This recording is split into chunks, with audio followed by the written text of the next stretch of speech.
Բարև ձեզ հարգելի հեռուստադիտողներ, այսօր մեր զրույցի հիմնական թեման կլինի տիեզերաբանությունը, ինչ ժամանակակից նվաճումներ կան այդ ոլորտում, համառոտ կխոսենք ժամանակակից տիեզերաբանության պատմության մասին և կաշխատենք ընկալելի դարձնել այն նվաճումները, ինչ վերջին տարիներին եղել է։ Եթե մենք շրջակա աշխարհի վերաբերյալ մեր հետազոտությունները բաժանենք երկու հիմնական խմբի, ապա դրանք առաջինը դա միկրոաշխարհի հետազոտությունն է, այսինքն մենք գնում ենք ավելի փոքր հեռավորություններ և ամենափոքր հեռավորությունը, որ այսօր հասանելի է մեր հետազոտություններին, դա ստացվել է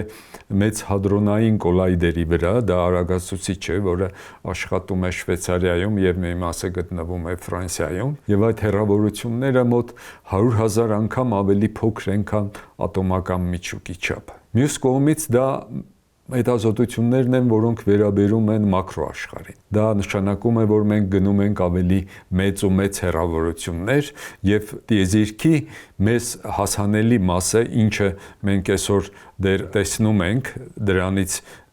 եկող ազդանշանների միջոցով, դա մենք անվանում ենք տիեզերք կամ մեգաաշխարհ։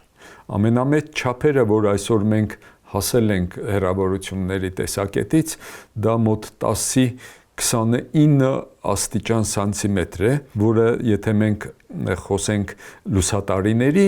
լեզվով, լուսատարին դա այն հեռավորությունն է, ինչ լույսը անցնում է մեկ տարում։ Տիեզերքի հասանելի չափը մեր մոտ 40 միլիարդ լուսատարի է։ Մեկ լուսատարին մոտ 9,5 տրիլիոն կիլոմետր է։ Ուրեմն պատկերացնենք մենք մարդը, որի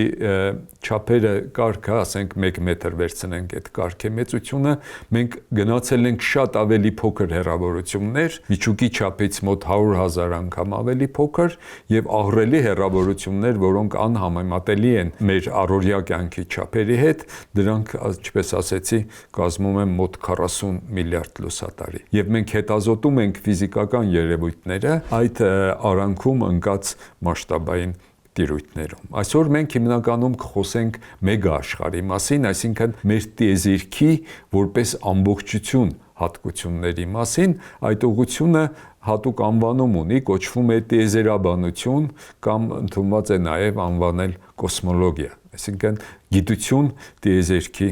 վերաբերյալ։ Դա բավական բուռն զարգացող ուղղություն է ներկա հետազոտություններում։ Դրա մասին օրինակ խոսում է այն փաստը, որ վերջին տարիների սկսած 2006 թվականից մինչև հիմա Նոբելյան մրցանակների ֆիզիկայի ուղղությամբ 4-ը տրվել են հենց այդ հետազոտությունների համար։ Դրանցից 2006 թվականին տիեզերական ֆոնային ճառագայթման ջերմաստիճանային հատկությունների գրանցման համար են դա տրվել մրցանակը Նոբելյան, 2011 թվականին տիեզերքի արագացումով ընդարձակման հայտնաբերման համար, դրա մասին մենք կխոսենք, 2017 թվականին գրավիտացիոն ալիքների դիտողական գրանցման համար, հայտնաբերում, որ սպասում էր 100 տարի տեսական կանխագուշակումից հետո Ալբերտ Այնշտայնի կողմից, վերջապես դիտողական գրանցումը մենք կատարեցինք և 20 թվականին Նոբելյան մրցանակը տրվել է սև խոռոչների գոյության դիտողական հիմնավորման վրա։ Այս բոլոր հետազոտությունները վերաբերվում են տիեզերքի մեծամասշտաբ հատկությունների ուսումնասիրման։ Հիմա եկեք, որպեսզի այդ կառուցվածքը պատկերացնելի լինի, պատկերացնենք մենք տիեզերանավի մեջ ենք նստած և հեռանում ենք երկրից։ Մենք ինչ կտեսնենք տիեզերանավի պատուհանից։ Դե առաջինը, որ մենք հեռանում ենք, դա երկիրը կտեսնենք, երկիր մոլորակը, որ մեր բնակավայրն է։ Այն սովորական մոլորակ է, շարավիղը մոտ 6370 կիլոմետր, ունի արբանյակ, որը լուսինն է, և երկիր-լուսին հեռավորությունը մոտ 385,000 կիլոմետր է, և որպեսզի ուղեծրի և երկրի համեմատական չափերը պատկերացնենք, երկիր-լուսին հեռավորությունը մոտ 30 անգամ ավելի է, քան երկրի տրամագիծը։ Դա մեր մոլորակն է։ Հիմա մեր տիեզերանավը ավելի է հեռանում երկրից, մենք արդեն հեռվից տեսնում ենք արեգակնային համակարգ։ Երկիրը դա արեգակնային համակարգի մոլորակներից մեկն է։ Արևը դա սովորական աստղ է, մյուս աստղերից առանձնակի իր չափերով կամ պայծառությամբ չի առանձնանում։ Շառավիղը մոտ 700,000 կիլոմետր է։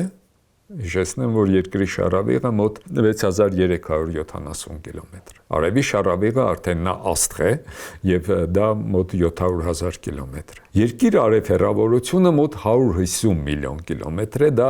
աստղագիտությունում անվանում են աստղագիտական միավոր, որպեսզի ամեն անգամ մեծ թվեր չասենք հեռավորությունների վերաբերյալ, մենք որպես միավոր կարող ենք ընդունել աստղագիտական միավորը, որը ինչպես ասեցի, դա արև երկիր հեռավորությունն է մոտ 150 միլիոն կիլոմետր։ Իսկ արեգակնային համակարգի չափերը դա մոտ 300 միլիարդ կիլոմետր են եւ լույսի համար դա մոտ պահանջում է 11 օր, որպեսզի լույսը այդ հեռավորությունը անցնի։ Մենք արդեն հեռանալով արեգակնային համակարգը տեսանք, ասեցի, որ արևը դա սովորական աստղ է, բայց աստղերը չափերի տեսակետից, պայծառության տեսակետից բավական բազմաբնույթ են։ Կան աստղեր, որոնք շառավիղը շատ փոքր է, դրանք նեյտրոնային աստղեր են կոչվում, դրանց շառավիղը մոտ 10-ից 20 կիլոմետր է, բայց դրանց զանգվածը արևի զանգվածի կարգի է, դուք պատկերացրեք ինչպիսի խիտ նյութ է դա։ Դա կարելի է մոտավորապես պատկերացնել ատոմական միջուկ,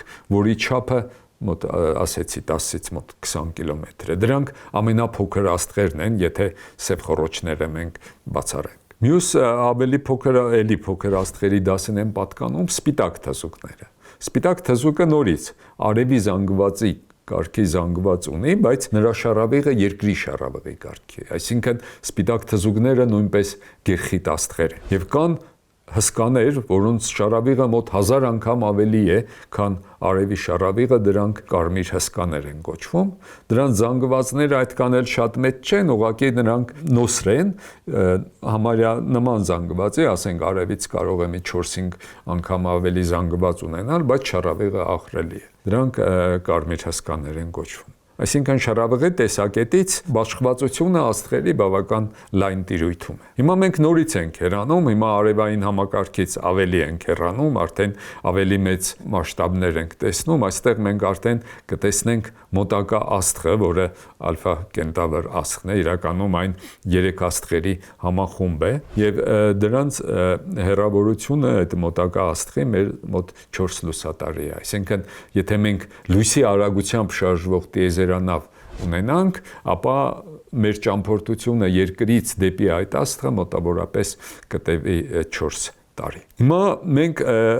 նորից ենք հեռանում արդեն համակարգից, տեսնենք ինչ կտեսնենք, արդեն մենք արեգակնային համակարգից էլ հեռանում ենք, հաջորդ կառուցվածքային միավորը, որ արկա է տիեզերքում, դրանք գալակտիկաներ։ Գալակտիկաները իրանք աստղերի միավորում են, որոնք իրար հետ կապված են գրավիտացիոն ուժերով։ Համարյա բոլոր գալակտիկաները պտտվում են իրենց կենտրոնի շուրջը եւ աստղերը փաստորեն գալակտիկայի կենտրոնի շուրջը պտույտ են կատարում։ Գալակտիկաները, ասեցի, դա աստղային միավորումներն են, բայց բացի աստղերից գալակտիկաներում արկա է միջաստղային նյութ, ըստ ժամանակակից պատկերացումների նաեւ կա այնպիսի նյութ, որը մութ նյութ են անվանում, որը իրեն դրսևորում է միայն իր գրավիտացիոն ազդեցությամբ։ Մենք մութ նյութից դեռ, ասենք, այլ ազդանշան, օրինակ ճառագայթում լույսի տեսքով կամ այլ հաճախային տիրույթում ճառագայթումներ մենք դեռ այսօր չենք ստանում։ Մենք դրա գոյությունը ենթադրում ենք ուսումնասիրելով աստղերի շարժումները գալակտիկաներում եւ կիրառելով գրավիտացիայի օրենքները։ Աստղերի քանակը գալակտիկաներում կարող է տատանվել մոտ 100 միլիոնից, դրանք թզուկ գալակտիկաներն են, մինչև 100 տրիլիոն, դրանք հսկա գալակտիկաներ են։ Իսկ գալակտիկաների թիվը տիեզերքի հասանելի մեր մասում, դա մոտ 200 միլիարդ գալակտիկաներ են, որ կան։ Ամենահեռավոր գալակտիկան, որ այս տարվա տվյալներով եթե մենք խոսենք, դա ձևավորվել է այն ժամանակ, երբ տիեզերքը դեռ 280 միլիոն տարեկան էր։ Դա տիեզերքի այսօրվա տարիքի համար չնչին տարիք է։ Այսօրվա տարիքը տիեզերքի գնահատվում է մոտ 13.8 միլիարդ տարի։ Այսինքն այս գալակտիկան դա անունը MOM-GITS Z14, այդ 14-ը գալակտիկայի սպեկտրալ գծերի կարմիր շեղման հետ է կապված։ Գալակտիկան ձևավորվել է շատ վաղ տիեզերքի փուլում, երբ տիեզերքը իր ընդարձակման վաղ փուլերում էր։ Հիմա մենք գալակտիկաները արդեն հեռվից տեսանք գալակտիկաները, մեր գալակտիկան տիպիկ գալակտիկա է, որը անվանում են Ծիրկաթին, այն պատկանում է սպիրալային գալակտիկաների դասին, այսինքն նա ունի սպիրալային թևեր, որոնք պտտվում են էլի գալակտիկայի կենտրոնի շուրջը, եւ գալակտիկայի կենտրոնում միջուկում ձողաձև կառուցվածք է առկա, որը նույնպես պտտվում է։ Գալակտիկան ինքը սկավառակաձև բաշխում ունի, այսինքն կա այդ սկավառակը, դրա հաստությունը մոտ 2000 լուսատարի է, իսկ տրամագիծը 200,000 լուսատարի է։ Այսինքն տեսնում եք, թե ինչպիսի տարբերություն կա սկավառակի շարավղի եւ դրա հաստության միջև։ Աստղերի քանակը մոտ 300 միլիարդ է, այսինքն այդ տեսակետից Ծիրկաթինը միջին դասի սպիրալային գալակտիկա է։ Արևը պտտվում է նույնպես գալակտիկայի կենտրոնի շուրջը եւ նրա հեռավորությունը կենտրոնից մոտ 26,000 լուսատարի է։ Ուրեմն որպեսզի մենք գալակտիկայի կենտրոնից հասնենք արև, կպահանջվի 26,000 տարի, եթե մեր արբանյակը լույսի մոտ արագությամբ շարժվի։ Հիմա ընդհանուր ճառագայթային ֆոն կա տիեզերքի, որը կոչվում է մնացորդային ֆոն, որը որ հաշվարկման համակարգ է ստեղծում մեր համար եւ որի նկատմամբ շարժումը մենք կարող ենք գրանցել։ Այդ ճառագայթային ֆոնի նկատմամբ մեր գալակտիկայի շարժման արագությունը մոտ 640 կմ/վայրկյան է։ Այստեղ նկար կա, որտեղ ցուցադրվում է Ծիրկաթնին նման գալակտիկայի պատկերը, դե մեր գալակտիկան մենք հեռվից չենք կարող տեսնել, որտեղ մենք գալակտիկայի մեջ ենք, բայց այս պատկերված գալակտիկան սպասվում է, որ իր պատկերը նման է Ծիրկաթնի կառուցվածքին։ Հիմա մենք նորից ենք հեռանում մեր գալակտիկայով, մեր արբանյակը, որում մենք գտնվում ենք, հեռանում է, ինչ ենք մենք տեսնում։ Մենք տեսնում ենք, որ արդեն մեր գալակտիկան Ծիրկաթինը ավելի մեծ գալակտիկաների խմբի մաս է, եւ այդ լոկալ խումբը, լոկալ նշանակում է տեղային, գալակտիկաների այդ տեղային խումբը կազմված է 54 գալակտիկաներից, որոնցից ամենամեծը Անդրոմեդայի մի կամածությունն է, որի տրամագիծը մոտ 10 միլիոն լուսատարի է։ Ուրեմն մեր լոկալ խմբում ամենամեծը դա Անդրոմեդայի մեգամածությունն է եւ Ծիրկաթինը նույնպես մեծերից։ Հիմա եթե մենք այդ լոկալ խմբից էլի մեր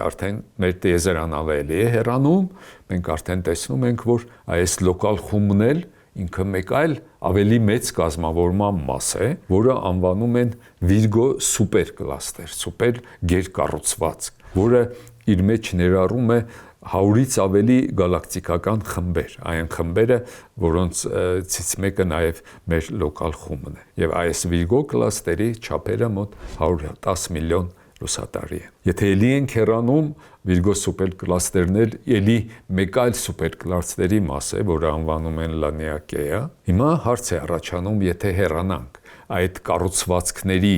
հերթականությունը կշարունակվի, թե ինչ որ կառուցվածքից սկսած արդեն միջին համասեր բաշխում մենք կունենանք։ Պարզվում է, որ մեր տիեզերքում իրականում է այդ երրորդ պատկերը, այսինքն շատ մեծ մասշտաբներում տիեզերքում բաշխումը միջինում համասեր է։ Այսինքն, եթե մենք շատ մեծ ծավալ վերցնենք տիեզերքի մի մասում եւ մեկ այլ մասում, ապա միջինում գալակտիկաների թիվը, այդ կլաստերների խմբերի թիվը միջինում նույնն է։ Կարևոր այս եզրակացությունը ձևակերպվում է որպես կոսմոլոգիական սկզբունք, որը ասում է, որ մեծ մասշտաբներում մեր տիեզերքի մեծամասշտաբ այդ հատկությունները, միջին խտությունը, ջերմաստիճանը եւ այլն համասեր է։ Համասեր նշանակում է, որ հատկությունները հիմնականում կետից կետ միջինում նույնն են։ Հիմա եթե մենք ամփոփենք այս ամբողջ ասվածը, մեր տիեզերքի կառուցվածքի մասին այսօր մենք ինչ ունենք, ապա դա հետեւյալն է, որ տիեզերքի մեզ հասանելի տիրույթի չափերը դա մոտ 100 միլիարդ լուսատարի է։ Այդ տիրույթում հասանելի գալակտիկաների թիվը մոտ 200 միլիարդ է։ Ուրեմն աստղային այդ կազմավորումների թիվը 200 միլիարդ է։ Տիեզերքի տարիքը ըստ այսօրվա գնահատականների մոտ 13.8 միլիարդ տարի։ Տիեզերքը ըստ պատկերացումների ծնվել է մեծ պայթյունի արդյունքում եւ այդ պայթյունից սկսած մինչեւ այսօր անցել է մոտ 13.8 միլիարդ տարի։ Կառուցվածքը հետևյալն էր։ Եթե մենք խոսենք տիեզերաբանական տեսակետից, միավորները մեր աստղերն են։ Աստղերը միավորվում են գալակտիկաներում, գրավիտացիոն ուժերով կապված աստղային խմբեր են։ Գալակտիկաները գալակտիկաների կույտերում, գերկույտերում, իսկ արդեն եթե մենք դիտարկենք չափերը, տարածական չափեր, որոնք մոտ 650 միլիարդ լուսատարի են եւ դրանից ավել, ապա միջին հատկությունները, ասեցի խտություն, ջերմաշյան եւ այլն, կախված չեն, թե դա այդ ծավալը դուք տիեզերքի որ կտորում եք վերցնում։ Դրանք, ինչպես ասեցի, դա անվանում են կոսմոլոգիական սկզբունք եւ դա այսօրվա մեր պատկերացումների տիեզերքի վերաբերյալ հիմքն է։ Ուրեմն եթե նորից մենք ձևակերպենք կոսմոլոգիական սկզբունքը, ապա դա պնդումն է, որ մեծ մասշտաբներում տիեզերքի հատկությունները համասեռ են, այսինքն կախված չեն, թե այդ մեծ ծավալը մենք որտեղ ենք վերցնում, դա համասեռության մասին է խոսում, եւ որ տիեզերքի հատկությունները մեծ մասշտաբներում իզոտրոպ են։ Իզոտրոպն էլ ասում է, որ ինչ ուղղությամբ էլ մենք նայենք, այդ մեծամասշտաբ հատկությունները միջինում դրանք նույնն են։ Դա էլ անվանում են տիեզերքի իզոտրոպություն եւ այդ ընդհանուրը, որ մեծ մասշտաբներում տիեզերքի հատկությունները համազեռ են եւ իզոտրոպ, անվանում են կոսմոլոգիական սկզբունք։ Մենք հետո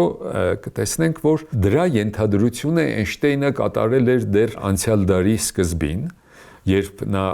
առաջարկեց գրավիտացիայի վերաբերյալ իր տեսությունը, բայց դա ուղղակի ենթադրություն էր, որպեսզի հնարավոր լիներ գրավիտացիոն դաշտի նկարագրող մաթեմատիկական հավասարումները կարողանալ լուծել։ Առանձնակի դիտողական հիմքեր այն ժամանակ դեռ չկային, բայց հետո հետազոտությունները պարզեցին, որ այդ ենթադրությունը բավական դիտողական հիմնավորումներ ունի։ Մյուս կարևոր դիտողական տվյալը, որ տիեզերքի վերաբերյալ մենք այսօր ունենք, դա այն է, որ տիեզերքը լցված է էլեկտրամագնիսական ճառագայթմամբ, որի գոյությունը կապված չէ աստղերի առաքված լույսի հետ։ Դա մնացորդային ճառագայթում է տիեզերքի էվոլյուցիայի վաղ փուլերից։ Այդ պատճառով այդ ճառագայթումը անվանում են նաև ռելիկտային, որ նշանակում է մնացորդային ճառագայթում, այսինքն դա մնացորդային ճառագայթում է տիեզերքի ընդարձակման վաղ փուլերից։ Այն լցնում է ամբողջ տիեզերքը եւ ունի որոշակի ջերմաստիճան։ Ուրեմն ճառագայթում, որը ունի որոշակի ջերմաստիճան եւ այդ ջերմաստիճանը մոտ 2.7 կելվին է, այսինքն դա բավական սառը ճառագայթում է։ Եվ եթե մենք միջինում գնահատենք, թե ճառագայթման մասնիկը մենք անվանում ենք ֆոտոն։ Ֆոտոնը ճառագայթման մասնիկն է կամ ասում են քվանտն է։ Հիմա եթե մենք խոսենք այդ թե քանի ֆոտոն կա տիեզերքում, ապա տիեզերքի դուք որ մասում եք վերցնեք 1 սանտիմետր խորանարդ ծավալ, ապա այդ ծավալում կա մոտավորապես 450 հատ ռելիկտային ճառագայթման ֆոտոն։ Դրանք ամենաբազմաքանակ մասնիկներն են տիեզերքում։ Օրինակ, եթե մենք համեմատենք ռելիկտային ճառագայթման ֆոտոնների թիվը տիեզերքում եղած էլեկտրոնների թվի հետ, ապա 1 միլիարդ անգամ ֆոտոնների թիվը ավել է, քան էլեկտրոնների թիվը կամ պրոտոնների թիվը եւ այլն։ Բայց այսօրվա տիեզերքի էներգիայում այն այդքան էլ մեծ ներդրում չի տալիս։ Ընդամենը եթե մենք 1 միավոր համարենք տիեզերքի միջին խտությունը, ապա ռելիկտային ճառագայթման ներդրումը այդ էներգիայում ընդամենը 100.000 մաս է։ Այսինքն ռելիկտային ճառագայթումը ինքը չնայած ամենաբազմաքանակն է, բայց էներգիայի ներդրման տեսակետից նրա դերը այսօր կարելի է համարել չնչին։ Չնայած նա շատ կարևոր օբյեկտ է այն իմաստով, որ նա մեզ տեղեկատվություն է բերում տիեզերքի էվոլյուցիայի վաղ փուլերի վերաբերյալ։ Դրա մասին մենք հաջորդ զրույցներում կխոսենք։ Այսքանով ես ուզում եմ այսօրվա զրույցի այս կամ մասը մենք կանգնենք, որտեվ ես ինչ ներկայացրեցի ձեզ։ Ներկայացրեցի մեր պատկերացումները, ինչ վիճակում է գտնվում այսօր տիեզերքը։ Բայց գիտության հիմնական խնդիրը ոչ միայն իմանալ, թե բնությունը ինչպիսին է այսօր, այլ ինչու է այդպես ինքը, որտեղից է եկել, անցյալը ինչպիսին է եղել, եւ ոչ կարևոր հարց, թե մեզ ինչ է սպասում մեր տիեզերքում։ Դե մարդուն հետաքրքրում է իր ապագան, իսկ մարդու ապագան դա տիեզերքի ապագայի ընդամենը մեկ կտորն է։ Մեր հիմնական թեման հաջորդ զրույցներում կլինի, թե ինչպես է տիեզերքը եկել հասել այս վիճակին, ինչ է սպասվում,